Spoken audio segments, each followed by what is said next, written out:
Hi everyone, welcome back to the channel. In today's video, I'm going to show you how to buy crypto in the UK on Revolut in 2026. For that, first of all, you can either come here on revolut.com or you can open your Revolut application on your phone.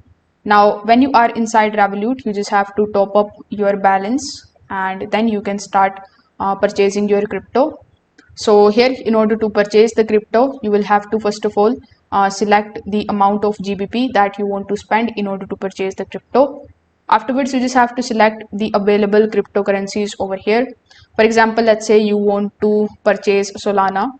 So you just have to simply search for Solana here in this list. When you are able to find it, simply enter the amount in the GBP, then click on the option of convert. So when you do so, you just have to follow further instructions in order to successfully buy your favorite cryptocurrency on Revolut in 2026. If this video helped you out, make sure that you like this video and subscribe to the channel. Thanks for watching.